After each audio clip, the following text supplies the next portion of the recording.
Welcome to Bunnex Investment Group. In this video, we are going to talk about a simple pattern that repeats each and every day on several pairs. So by this, we mean this particular pattern is actually possible to be issued each and every day on different pairs. We'll actually use a real market example, which you can as well replicate in your trading. But before we jump into the whole video, make sure you subscribe to this channel if you haven't done so, as well as checking the notification bell icon so that you'll be notified each and every time we put new content. So in this video, we are going to cover it in two parts. Actually, there's a mistake here. In two parts, we're going to explain the count and then have a market example on the real market.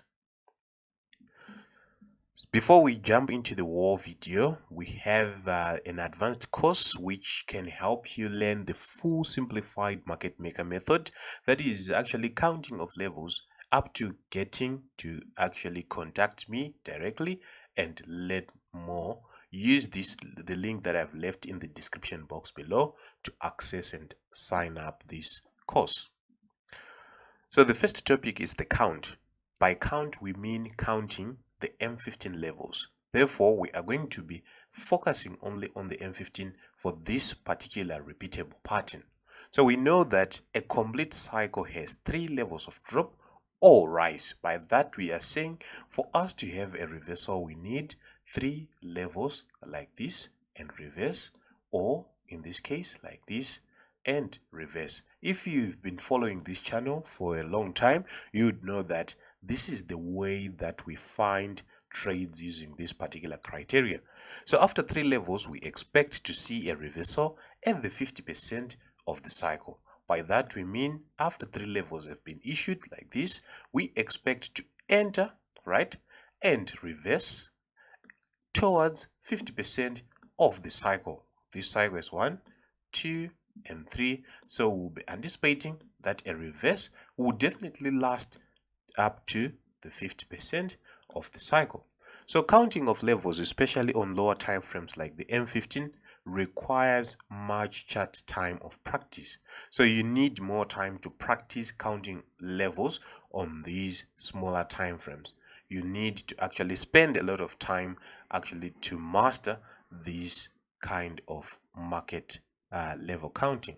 So what we mean is this which is shown by this small illustration. After 1, 2, and 3 on the market maker M15 time frame, we expect to see a reversal which we can enter and exit at the 50% of the cycle. Like in this case, this particular setup was actually feasible, and entry was to be done and exit at the 50% of the cycle. So basically the pattern that we are talking about is an MOW, but at the end of the market maker cycle. So we need to count these levels to attain these particular M's and W's. So let's go over the charts to have an example of everything that we are talking about. Alright, so this is euro against dollar. The first thing that we've said is actually to make levels count on the M15 time frame.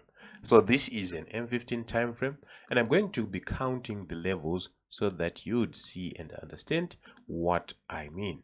So in this case, we can see the first impulsive drop, right?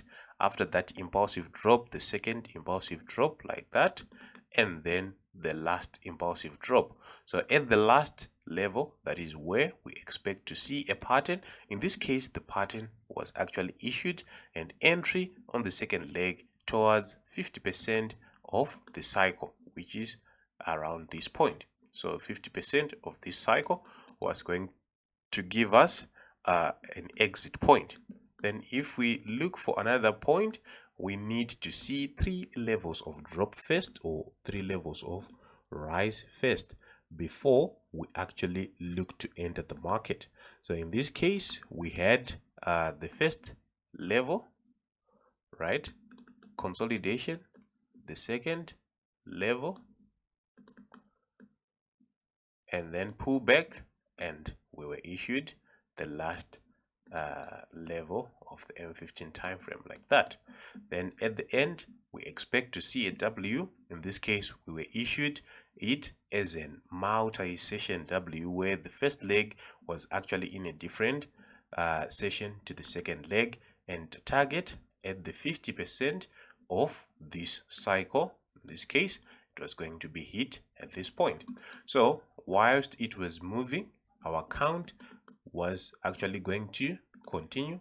In this case, we can say this was the first push and some consolidation, then the second push and a pullback, which was issued for level 2, and then level 3 was later issued up to this point.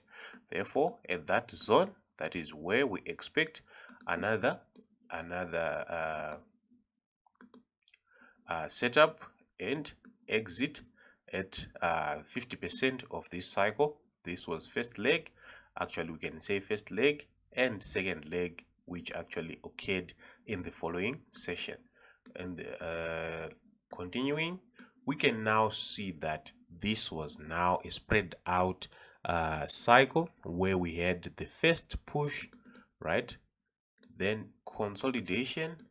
After that consolidation, break of high of the last level was actually done with this move, and then we had the third push where we were now expecting to see a pattern, right? In this case, first leg, second leg, and the market went down in our bias, right?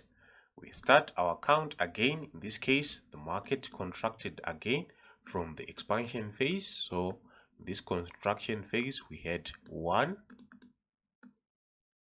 right, 2, and then 3, like this. Unfortunately, in that case, we were not issued a proper M. We call this a half Batman setup, which was issued. So from this point, we could actually grab the 50% of the cycle, right? So basically, that is what you'll be doing. If you look at several pairs, they actually give you a reversal point almost on a daily basis. Not all pairs will give you a setup on a daily basis, but if you have a series of probably 5 to 8 pairs that you stock, you'd see that you have entries probably almost every day. So it's basically looking for these 3 moves or 3 impulses to the high or 3 impulses to the low, then looking for a W or an M depending on your market context. On that note, we come to the end of this video. Thank you for watching. Like and subscribe.